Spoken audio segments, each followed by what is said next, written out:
Now then, we've got the turbine down for general maintenance and repairs. Yet another of the spring mounts, which are the governing springs, the inner mount sheared, so I noticed that one of the blades on low revs was flapping around and creating oscillations in the tower. Once it's up to speed it wasn't so bad, which is a bit strange, but no doubt because that spring there, instead of it being like that, was facing towards us, all the balance was out. So let's have a close look, and then we can have another look at a proven turbine that is 20 years old. Must be something like that. Yeah, we're 2024 now, so it's got to be 20 years. We'll have a look at the wear and tear. I've got an old chassis down in the brambles, and as Max Iron Thumper says, it's the magic bramble patch. We'll have a look at that and the differences, because this is a later model, so we'll have a look. Right, so there's a bracket there that I made previously, and where are we? I've made that one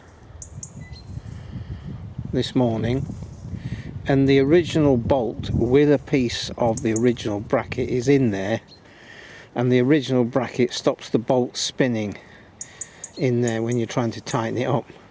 And I think originally this bolt that goes through was welded to the original bracket, and I think that's what's caused the trouble. That and really bad engineering. But then what do you expect from Proven at that time, when they were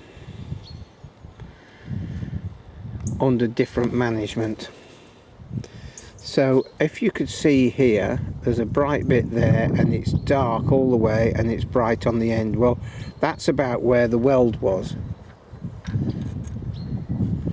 And on this one it's bright along there and dark there.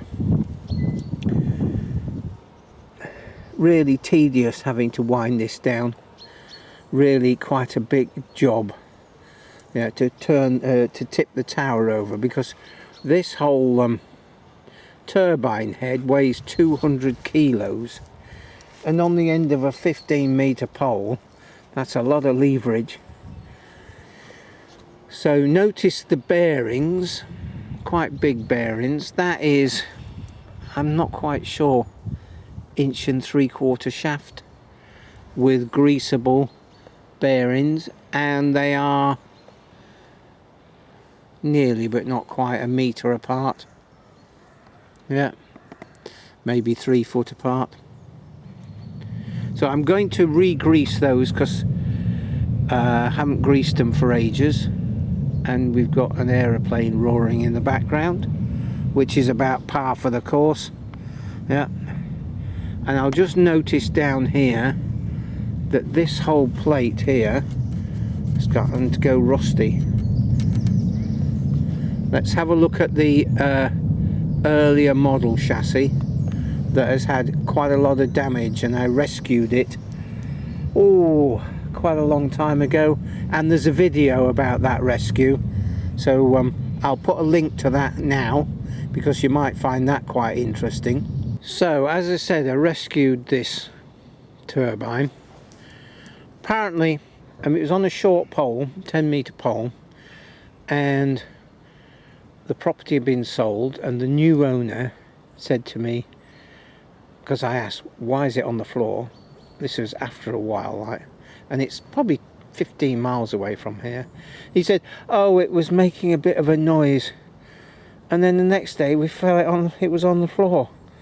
I thought, wouldn't you switch it off or investigate? But obviously not.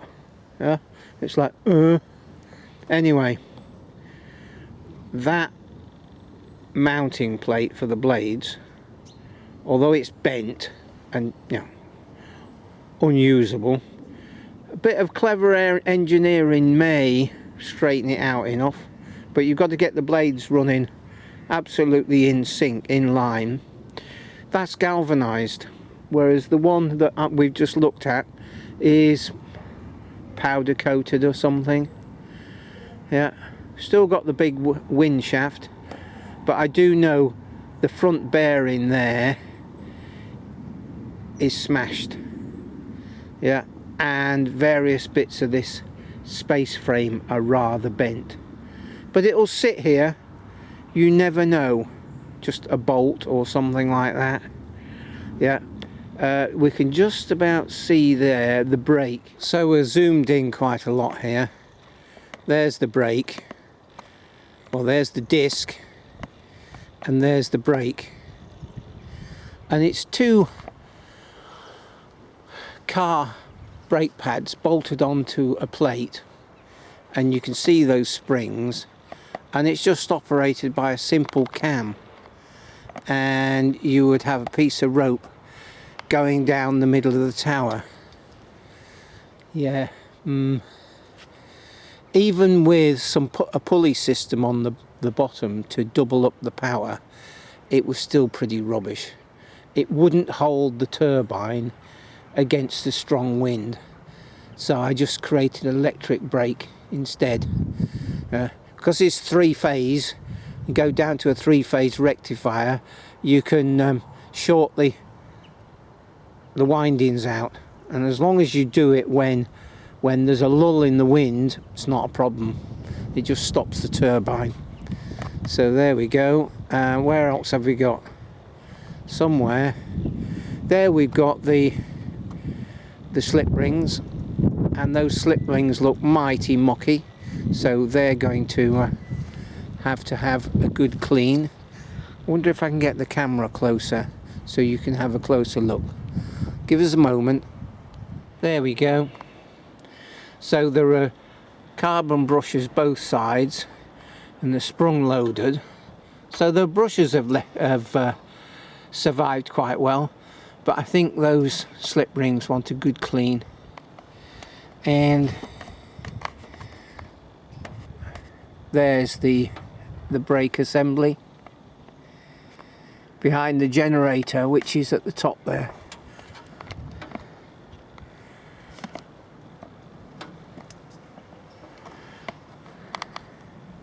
Let me have a look, and there's one of the main bearings, quite big RHP bearings, so a little bit of grease.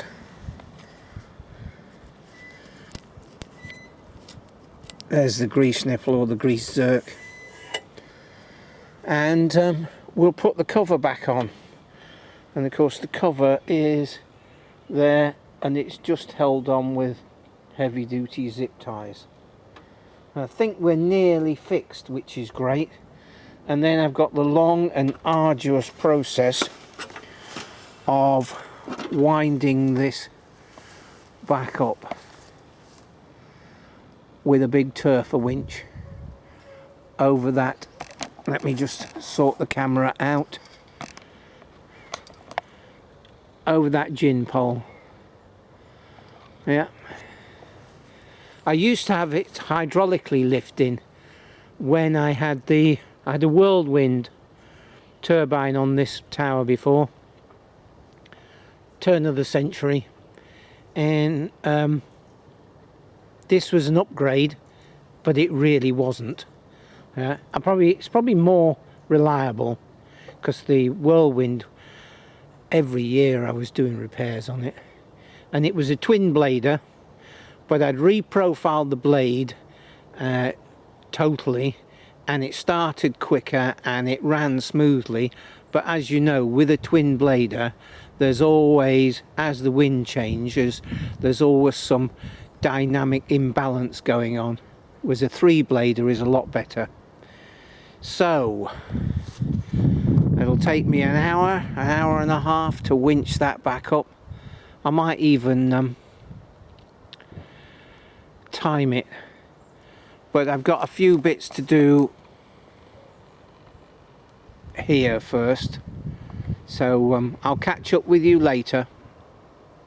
Well, here we go. It's another day, the day after, and the turbine's up there and it's running. I'm just catching this. The wind's dropped because it was really blowy this morning. And there's that aeroplane again. Isn't it typical?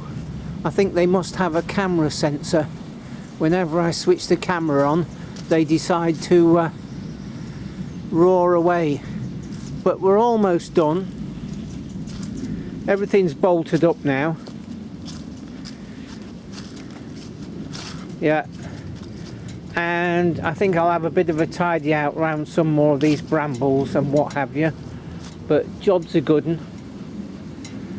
And I'll include a link at the end of this video of a repair video I did on the very brackets that I was showing you earlier on.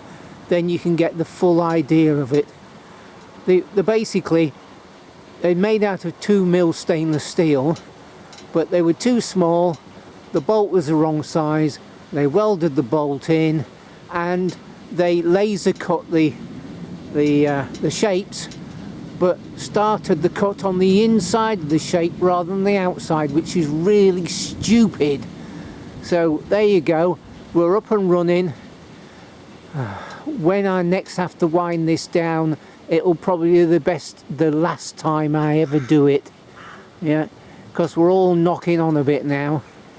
And this is a second-hand tower that I picked up, the end of last century, and spent 3 months fixing the whirlwind turbine that was on there, and then it got changed for a Proven.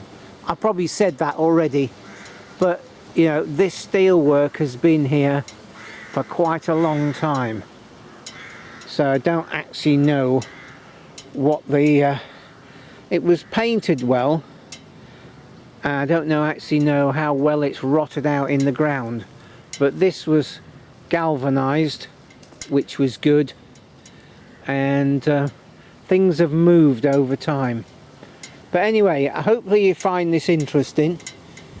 Yeah, and check out the link I put at the end of the video, and therefore you'll get some more information. Turbines are grand, but they are active, whereas solar is passive, and unless you're using second-hand parts, turbines can be very expensive. A lot of concrete in the ground and a lot of steel. Yeah, and it depends upon the wind speed in your area whether it's worth doing or not. Conversations, comments, discussion.